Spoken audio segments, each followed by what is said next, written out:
Hello and welcome to my channel. I plan to record my journey towards FIRE, financial independence, and retire early in this channel. Currently, I mainly focus on sharing my Canadian dividend stock investment journey and those stocks in my portfolio. This is the way that let money works for you and generate more money.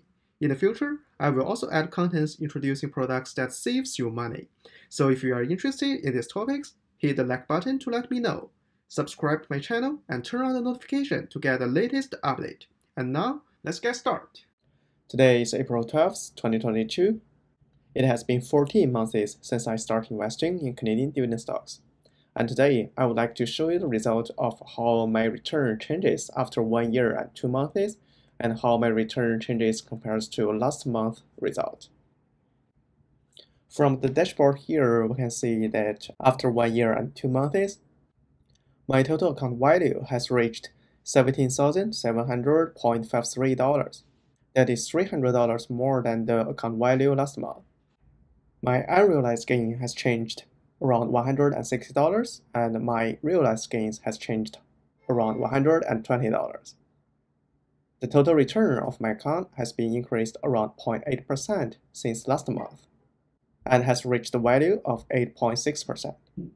The total cash deposit is nearly the same, meaning I did not deposit any new large amount of cash into my account, but my dividend income have increased around $100, and my total gains has increased around $300. If we look at the sector breakdown, the top 3 sectors in my portfolio are ETF, real estate, and financial services. And these top 3 sectors takes up over 80% of my entire portfolio, while the communication services, utilities, industrials, consumer defensives, healthcare, and energy, oil, and gas midstream takes the rest 20%. The top 10 returns in my portfolio are very well distributed in different sectors, and I believe this shows the importance of having a diversified portfolio. On the left, I show the ticker of my top 10 returns. And if you are interested in any of the stocks shown in the video here, feel free to check out their introduction video in my channel, and I hope those videos will be helpful for you when determining whether to have those stocks in your portfolio as well. From the left, we can see my best performing stock is Sanker with the ticker SU. After 1 year and 2 months, it has reached a total return of 50%. Average with the ticker of AMB takes the second place with a total return of 26%, while ATD, Couche-Tard, take the third place with 25% total return. After it, we have Telus that provides 23% return, MRU Metro gives me 22% total return, REI.UN Real Can Rate provides me 15% return with a nice monthly dividend yield, BMO and WSP provides me with the same return at 14%, and after them is SRU, Smart Center Rate, provides me 11% total return, and finally is CP, Canadian Pacific, gives me a total of 7% return after 1 year and 12 months. And if we look at the top 10 holdings by value and the return of the top 10 holdings after 1 year and 2 months, most of them generate positive return for me, with 2 exceptions. The 2 that brings me negative returns are VGRO and QQC, where VGRO is an internationally diversified ETF, and QQC tracks the Nasdaq 100.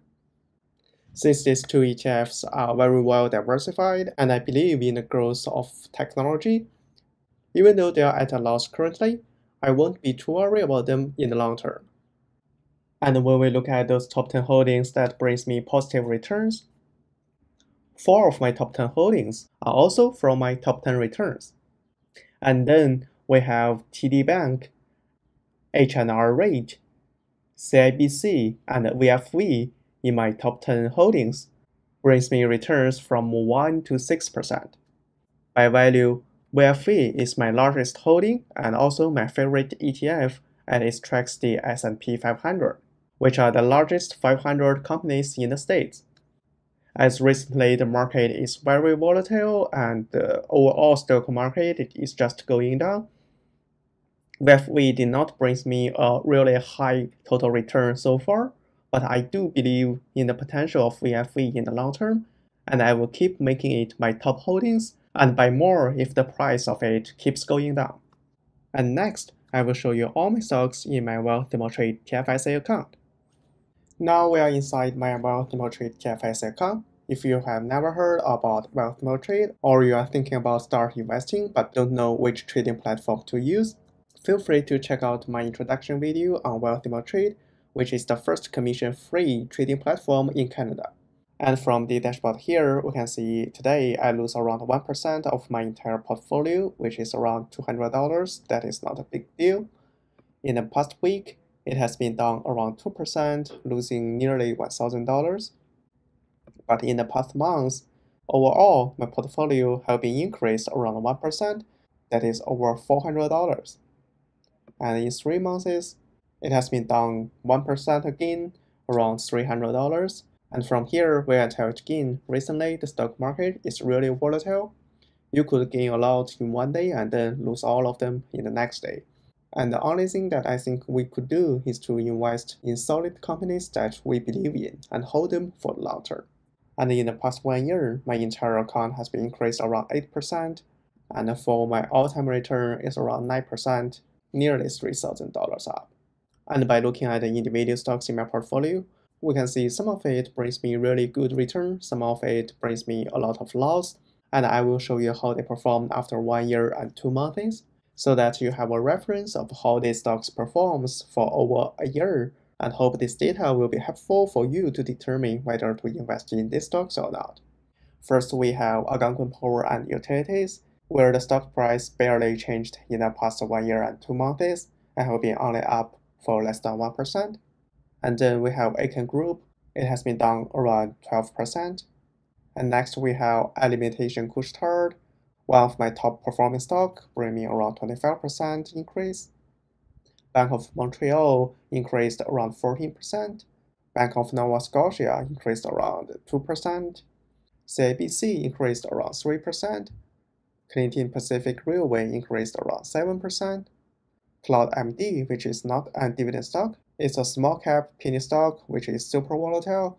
It has been down around 72%, a huge loss for me in terms of the percentage. MIJ, which is a very solid company, which has jumped around 26% in the past year. First Nation Financial Group is down around 8%. Good Nature Products, another small cap stock that does not have any dividend, very volatile again, down over 50%. Greenline Renewables, small cap, no dividend, down 50%. Harvest Clean Energy ETF, this is an ETF that specifically targets on clean energy, and it has been down over 20%. H&R rate increased around 5%.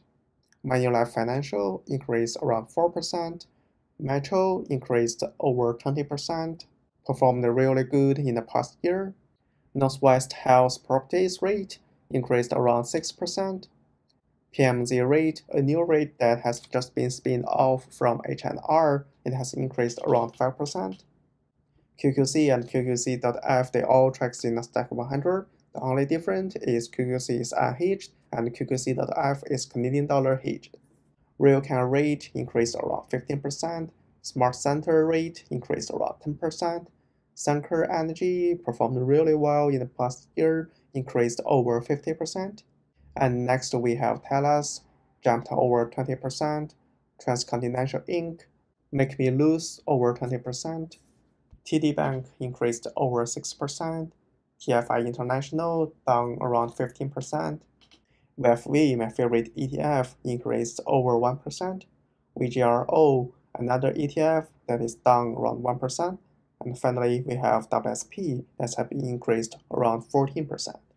These are all the stocks I currently hold in my TFSA portfolio, and I hope I use my 1 year and 2 months investing story to tell you that how you can profit by investing in Canadian dividend stocks, and which stocks perform really well for me in the past 1 year and 2 months, while which stocks are not. Thanks for watching my video. If you enjoyed the content, please hit the like button and subscribe my channel. If you are looking for zero commission fee investing platform, I recommend you Wealthsimple Trade. If you are looking for instant money transfer between friends, then Wealthsimple Cash will be the right platform for you. Need a high interest, no fee saving account? Have a look at EQ Bank. It offers higher interest than any of the big 5 banks and has no banking fee. Additionally, if you are looking for great credit cards, I recommend Brim World Allied MasterCard and the Neo Card. I personally use them and enjoy the cashbacks they have to offer. More details about these cards can be found in my channel. And if you use my referral links in the description, you will get referral bonus for having these great products. Thanks again for watching my video, and I'll see you in my next video.